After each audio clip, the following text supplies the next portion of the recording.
Saúde, irmãos, com a paz do Senhor Jesus Cristo. Estamos, graças a Deus, mais uma vez, examinando as Escrituras. E hoje nós vamos meditar a respeito do julgamento de Deus.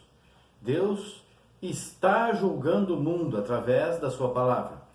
Nós vemos aqui em João, capítulo 12, do versículo 44 em diante, a palavra diz assim: E Jesus clamou e disse: Quem crê em mim, crê não em mim, mas naquele que me enviou. Ou seja, o Senhor Jesus está dizendo assim, o que eu estou falando, ele diz aqui, e quem me vê a mim, vê aquele que me enviou. O que eu estou fazendo, não estou fazendo por mim, estou fazendo por aquele que me enviou. Quem me enviou foi meu Pai.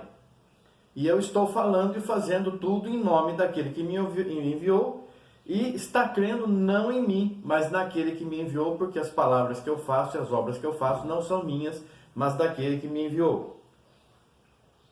Eu sou a luz que vim ao mundo, para que todo aquele que crê em mim, não está crendo somente em Cristo, está crendo no Pai, está crendo em Deus, não permaneça nas trevas. Porque com as palavras de Jesus, porque a fé vem pelo ouvir as palavras de Deus, que foram nos ensinadas através de Jesus e pelos apóstolos, não permanece em trevas, porque tem a luz, tem a palavra de Deus em sua vida, e aquele que vive verdadeiramente o Evangelho alcança a salvação. E se alguém ouvir as minhas palavras e não crer, eu não o julgo, porque eu vim não para julgar o mundo, mas para salvar o mundo. Quem me rejeitar a mim e não receber as minhas palavras, já tem quem o julgue. A palavra que tenho pregado, essa o há de julgar no último dia, porque eu não tenho falado de mim mesmo, mas o Pai que me enviou, ele me deu mandamento sobre o que hei de dizer e sobre o que hei de falar. E sei que o seu mandamento é a vida eterna, porquanto o que eu falo, falo como o Pai me tem dito. Então nós vemos aqui a palavra de Deus sendo transmitida pelo Senhor Jesus Cristo, e nós que ouvimos, aceitamos essa palavra, e o Senhor Jesus Cristo nos deixou exemplo, assim como eu vos falei, como eu vos fiz, façais vós também. E também nós temos que, o apóstolo Paulo nos deixou também um conselho: sede imitadores de Cristo, como eu também sou. Eu não vivo mais, é Cristo que vive em mim. Então nós vemos que nós temos que ouvir a palavra, e não somente ouvir, mas viver, porque crer é obedecer. Se eu creio em Deus, creio que isso é verdade, creio que esta palavra nos traz salvação, eu não tenho que fazer nada para a minha salvação, o Senhor Jesus Cristo já fez tudo, já cumpriu tudo. Tem muita gente que pensa que ainda existe alguma coisa a ser cumprida. Enquanto essas coisas não forem cumpridas, enquanto toda a lei não for cumprida, nenhum tio cairá da lei. Se o Senhor Jesus Cristo cumpriu tudo, a lei já não tem mais força para a salvação. No entanto, cada um deve viver a sua fé. Não sou eu quem julgo, é esta palavra, não é a lei. Esta palavra, quem julga? Diz aqui, quem me rejeitar a mim e não receber as minhas palavras, já tem quem o julgue. A palavra que tenho pregado, essa o há de julgar no último dia. É a palavra que Jesus tem pregado, a palavra do Pai. Ele não pregou a lei, nem os profetas.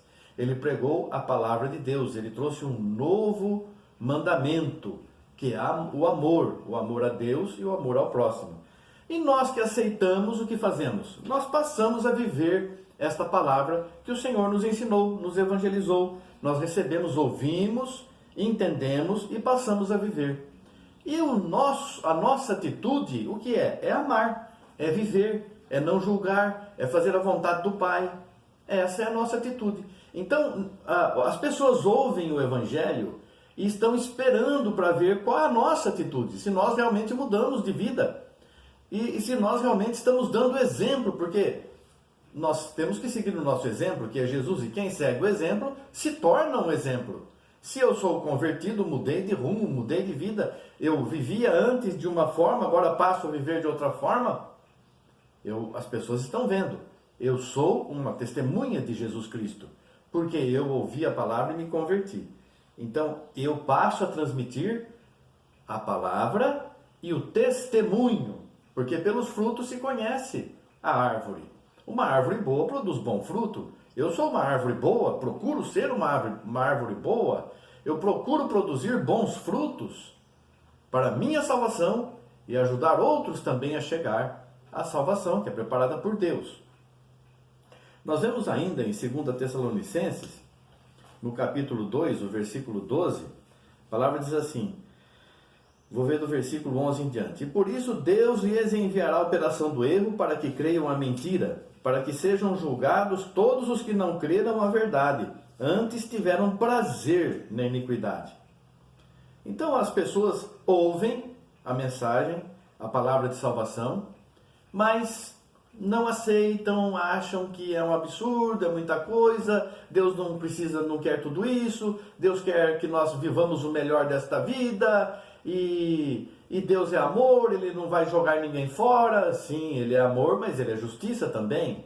Ele quer o melhor desta vida, mas qual o melhor desta vida? Você está falando de forma carnal ou de forma espiritual? Ele quer, o Senhor Jesus Cristo, ele viveu o melhor desta vida ou o pior desta vida? Ele viveu o melhor desta vida. E ele viveu espiritualmente ou carnalmente? Ele viveu espiritualmente. Então não tenho desculpa. Se ele é o meu exemplo e viveu espiritualmente, o melhor desta vida não é viver a carnalidade.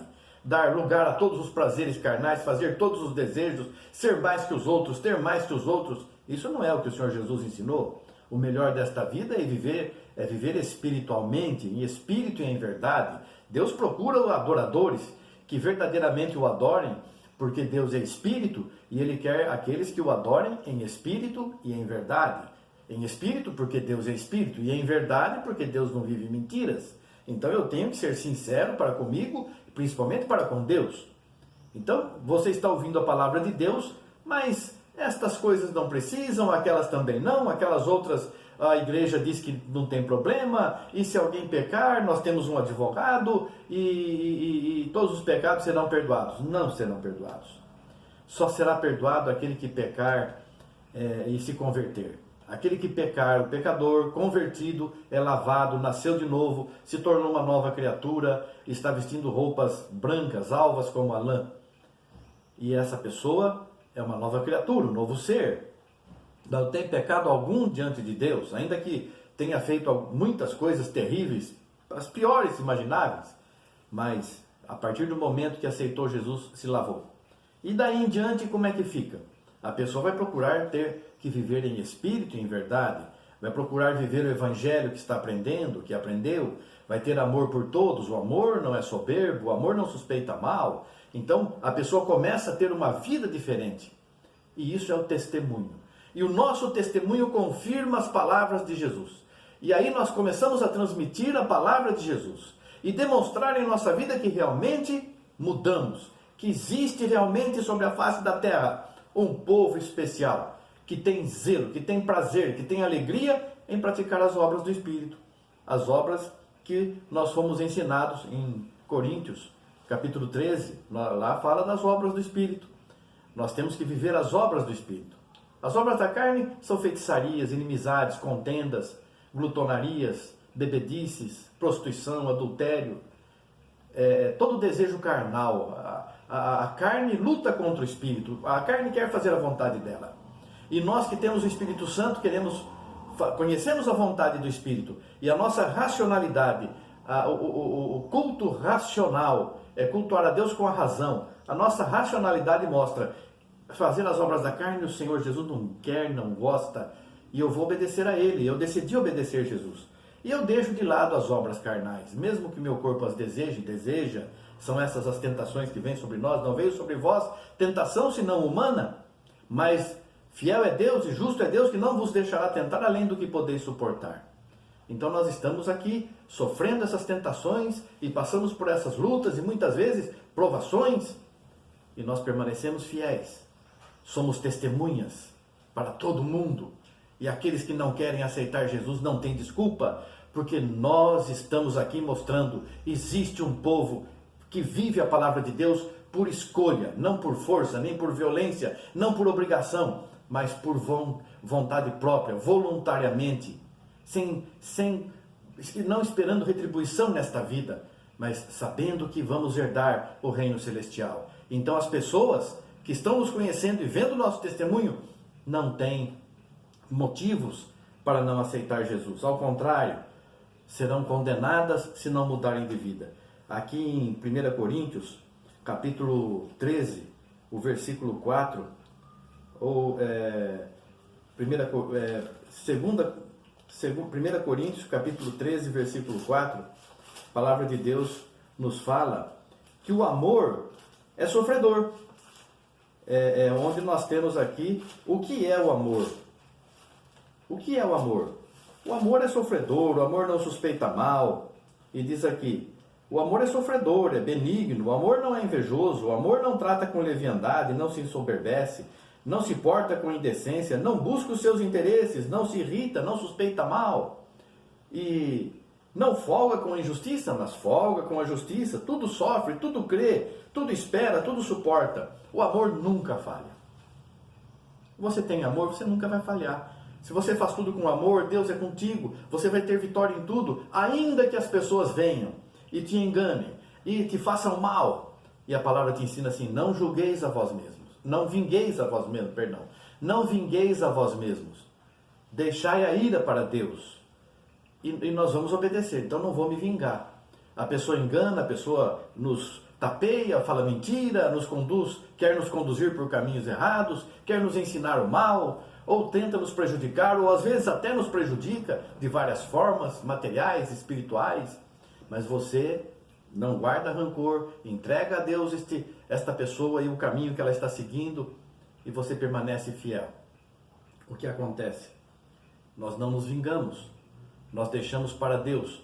E fazendo isso, nós somos testemunhas contra essas pessoas.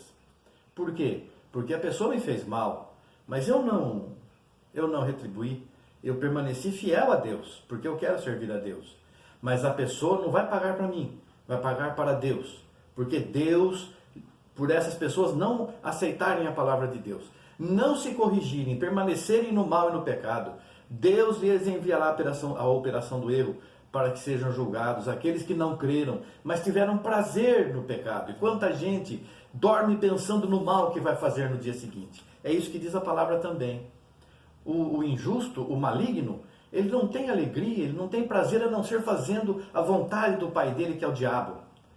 Todos os que fazem o mal e praticam o mal e as obras da carne, pensa que são filhos de Deus, às vezes, pensa que porque vai no culto, entrega o dízimo ou faz alguma oferta, não, Deus vai me abençoar. Não, mas você é mentiroso, você é infiel, você é homicida, porque você odeia o teu irmão. Se aquele que não ama o irmão é homicida.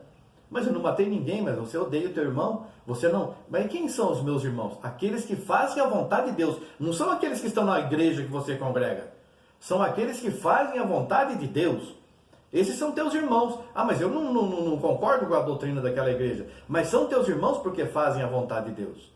E nós não podemos julgar, porque Deus é que vai julgar a cada um segundo suas obras. Vamos encerrar lendo aqui em Atos dos Apóstolos, capítulo 6, versículos 40 e 41. Perdão, eu vou ler aqui.